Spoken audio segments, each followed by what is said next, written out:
আমার সুপ্রিয় শিক্ষার্থী, আশা করি তোমরা ভালো আছো, সুস্থ আছো। আজ আমরা পদার্থবিজ্ঞান প্রথম পত্রের নবম অধ্যায়ে তরঙ্গ নিয়ে আলোচনা করব। আমরা প্রথমেই এক নজরে প্রকৃতিতে ছড়িয়ে ছিটিয়ে থাকা তরঙ্গগুলো একটু দেখে নেব। তোমরা এখানে লক্ষ্য করো যে একটা স্পিকার থেকে শব্দ তৈরি হচ্ছে, সেই শব্দটা বায়ু মাধ্যমের ভেতর দিয়ে কোনো এক ব্যক্তির কানে প্রবেশ করছে। এরপর আমরা আরও কিছু তরঙ্গ দেখে নেব। এখানে একটা টিউনিং ফর্ক, সেখান থেকে শব্দ তৈরি হচ্ছে। এখানে একটু দেখো যে এখানে একটা তারের তরঙ্গ উৎপন্ন হচ্ছে।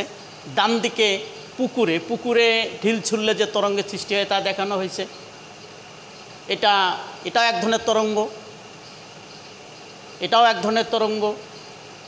এখানেও কিছু তরঙ্গ আমরা দেখতে পাচ্ছি, এখানেও বিভিন্ন প্রকার তরঙ্গ আছে। তো যাই হোক, তরঙ্গ আসলে কি, কোনগুলোকে আমরা তরঙ্গ বলবো তা আমরা বিস্তারিত জানার চেষ্টা করব। তরঙ্গ বিভিন্ন প্রকার হতে পারে।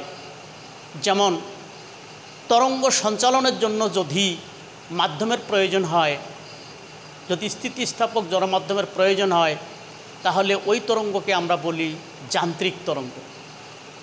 আর যদি তরঙ্গ সঞ্চালনের সময় মাধ্যমের প্রয়োজন যদি না হয়, তাহলে সেটাকে আমরা বলি তাড়িৎচুম্বকীয় তরঙ্গ।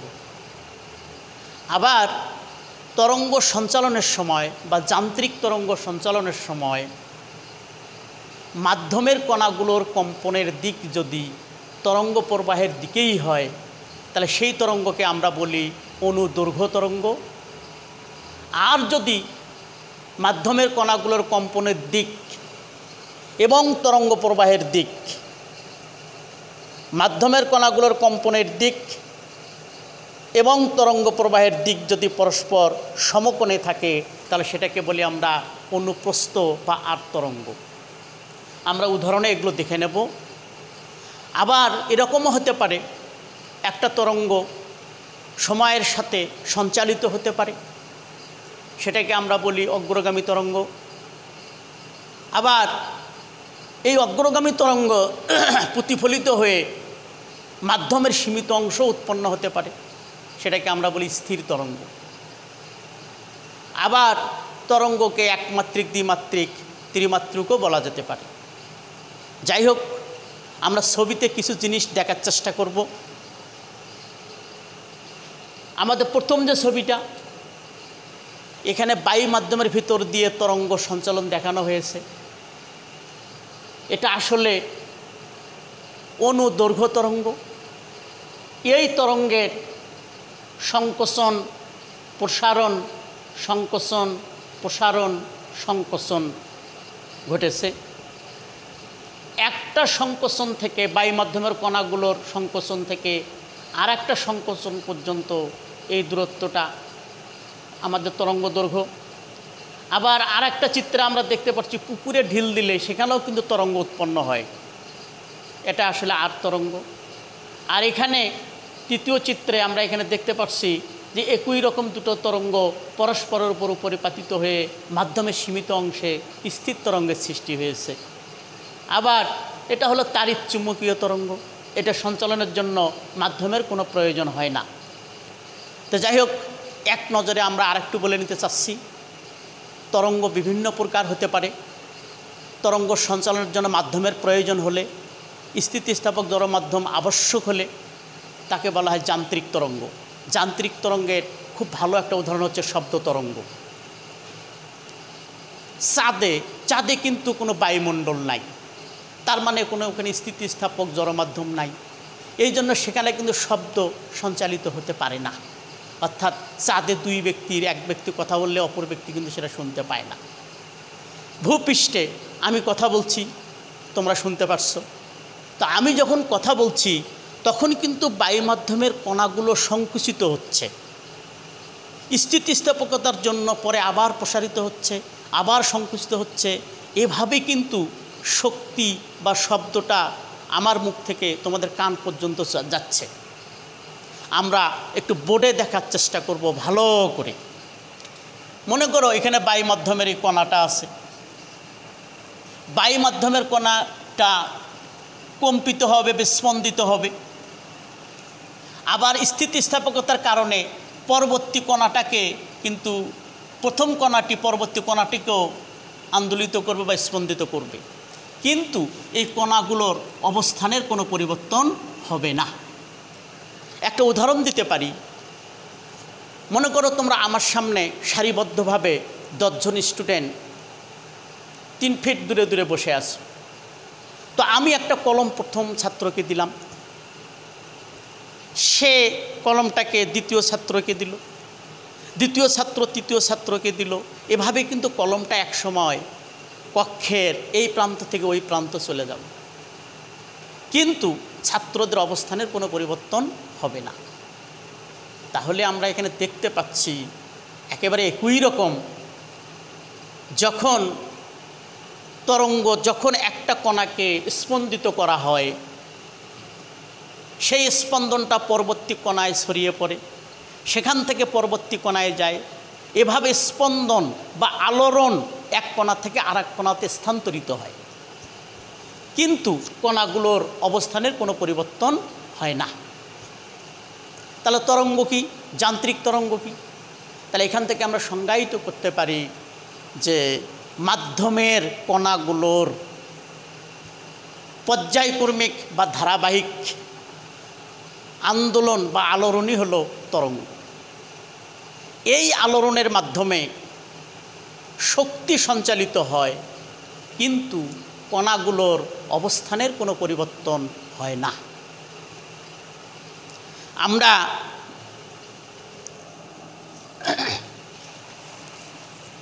একটা তরঙ্গ আঁকব।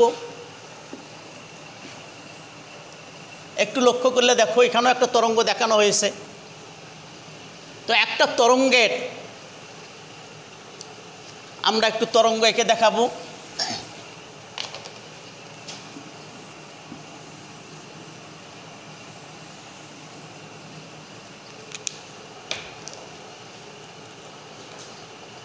কলম। এই তরঙ্গের ও বিন্দুতে ধরে নিলাম একটা কণা আছে, আবার এ বিন্দুতে আর একটা কণা আছে।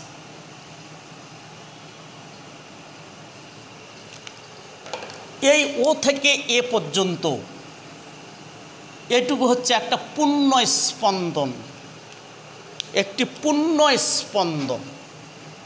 এই কণা দুটোর মধ্যবর্তী রৈখিক দূরত্বটাকে বলা হচ্ছে ল্যামডা বা তরঙ্গ দৈর্ঘ্য। এই দুই কণার মধ্যবর্তী রৈখিক দূরত্বই হচ্ছে তরঙ্গ দৈর্ঘ্য ল্যামডা। এটাকে আমরা এই দুই কণার পথ পার্থক্যও বলতে পারি।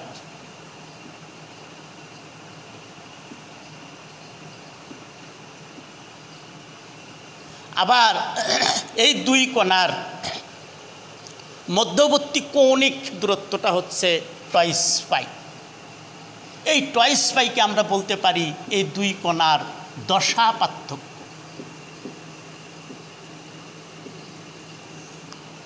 এখানে এইটুকে বলা হবে কণার বিস্তার, অর্থাৎ একটা কণা তার অবস্থান থেকে যে কোনো দিকে সর্বোচ্চ যে দূরত্ব অতিক্রম করে সেটাই হচ্ছে বিস্তার।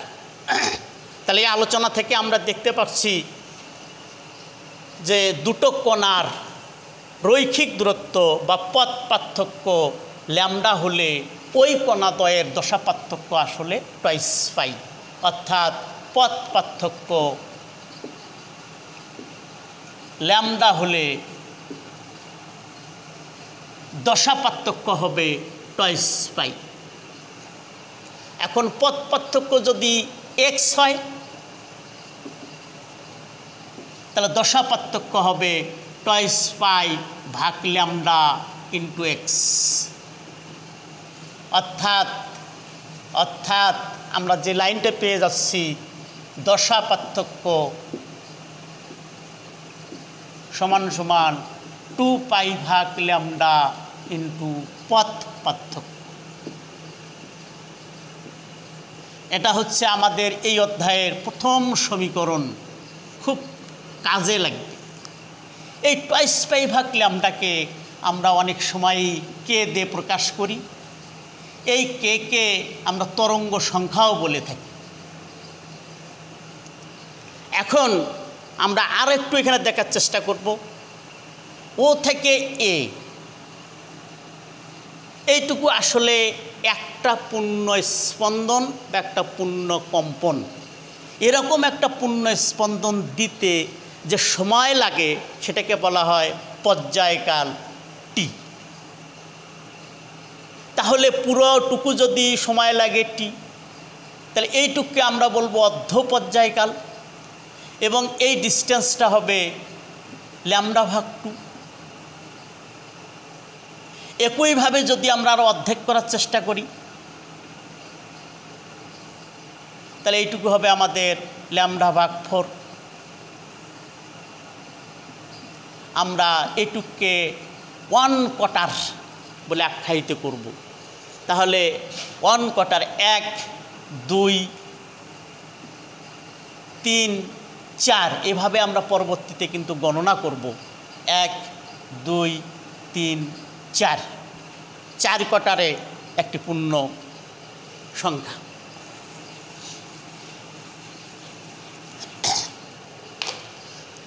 আমরা দেখব যে মনে করো আমরা একটু আগে দেখেছিলাম যে এটা একটা উৎস, এখান থেকে তরঙ্গ সঞ্চালিত হবে।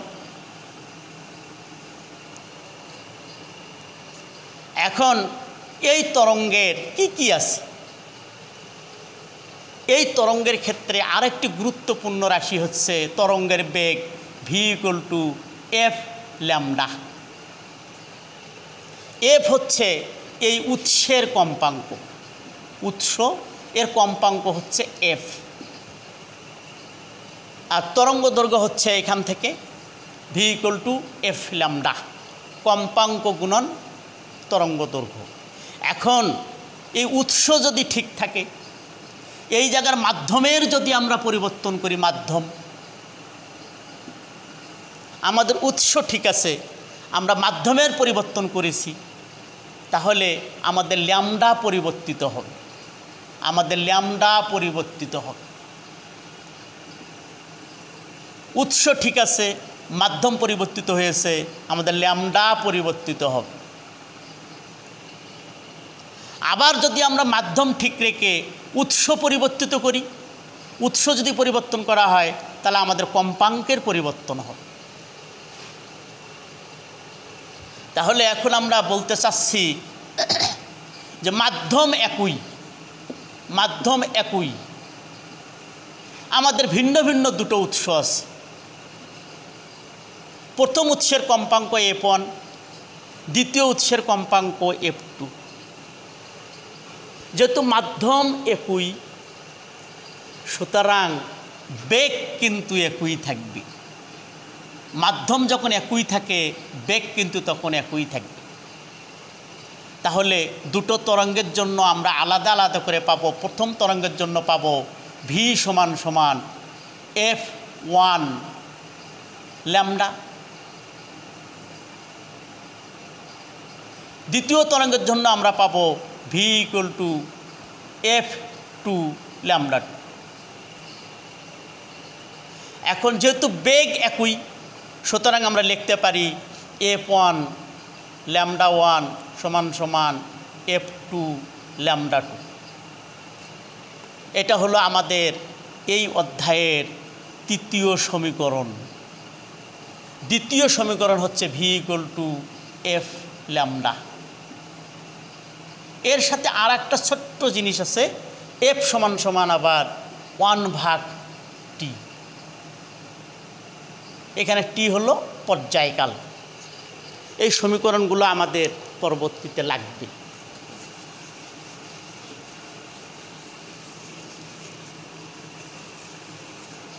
আমরা আবার একটু পূর্বের দিকে ফিরে যাব।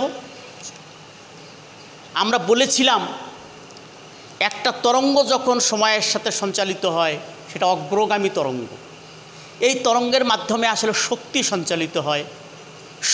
সঞ্চালিত হয়, কিন্তু মাধ্যমের কণাগুলোর অবস্থানের কোনো পরিবর্তন হয় না, কণাগুলো যেখানে ছিল সেখানেই থাকে। তবে কণাগুলো স্পন্দিত হয়। কণাগুলোর এই গতি হচ্ছে সরল ছন্দিত স্পন্দন গতি। আমরা মাধ্যমের একটা কণা বিবেচনা করলাম, এই কণাটার গতি হলো সরল ছন্দিত স্পন্দন গতি। যেহেতু কণাটার গতি সরল ছন্দিত স্পন্দন গতি, সেই কারণে এর গতির সমীকরণ বা সরণ হবে এ সাইন ওমেগা টি মাইনাস কে এক্স। এখানে এক্স হচ্ছে মূলবিন্দু থেকে এই কণাটার দূরত্ব।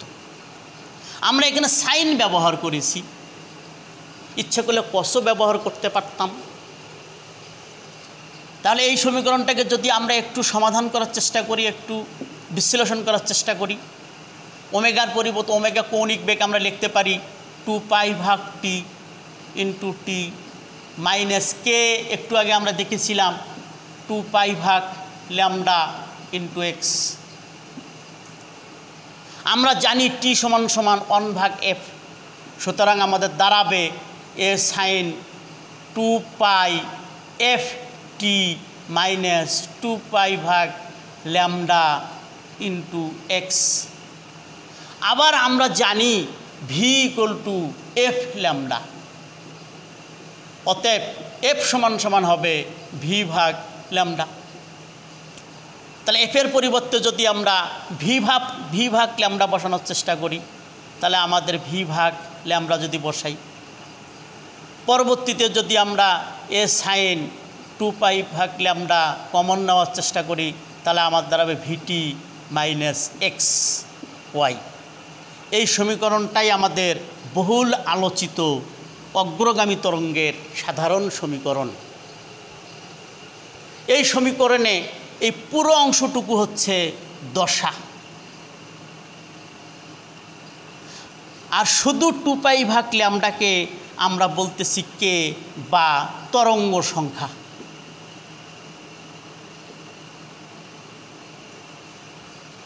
আর এ হচ্ছে তরঙ্গটির বিস্তার।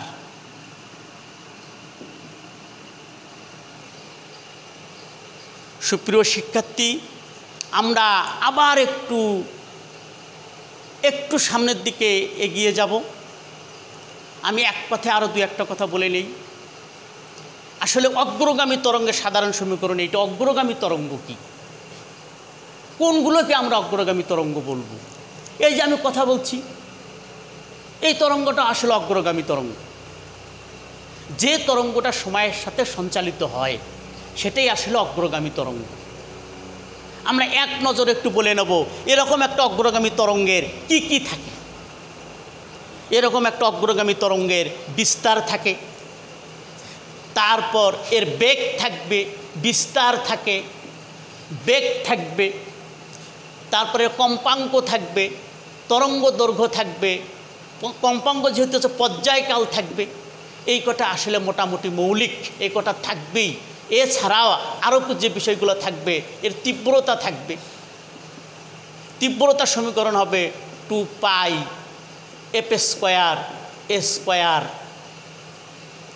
ρ v। এখানে রো হচ্ছে যে মাধ্যমের ভিতর দিয়ে তরঙ্গটা সঞ্চালিত হচ্ছে সেই মাধ্যমের ঘনত্ব। এছাড়াও এই তরঙ্গের, এই শব্দ তরঙ্গের আর একটা জিনিস থাকবে, সেটা হচ্ছে তীব্রতা লেভেল, বিটা সমান 10 log I/I0। আমরা এই বিষয়গুলো অবশ্যই প্রতিপাদন করব। তাহলে একটা অগ্রগামী তরঙ্গের কি কি থাকে? বিস্তার থাকবে। বিস্তার মানে হলো কণা, একটা কণা তার স্বীয় অবস্থান থেকে কতটুকু সরণ ঘটছে, সর্বোচ্চ সরণটাই বিস্তার। তার বেগ থাকবে, কম্পাঙ্ক থাকবে, তরঙ্গ দৈর্ঘ্য থাকবে, পর্যায়কাল থাকবে, তীব্রতা থাকবে এবং তীব্রতা লেভেল থাকবে। আমরা এ পর্যায়ে আমরা পরবর্তী ক্লাসে এই অগ্রগামী তরঙ্গের কিছু গাণিতিক সমস্যার সমাধান করব। এরপরে আমরা ধারাবাহিকভাবে 3টা লেকচার দেব, সর্বমোট 4টা লেকচার হবে। আমি আশা করব আমার শিক্ষার্থীরা সে পর্যন্ত আমার সাথেই থাকবে। আজ এখানেই শেষ করছি। তোমরা ভালো থাকো, সুস্থ থাকো এবং স্বাস্থ্যবিধি মেনে চলো। সবাইকে ধন্যবাদ।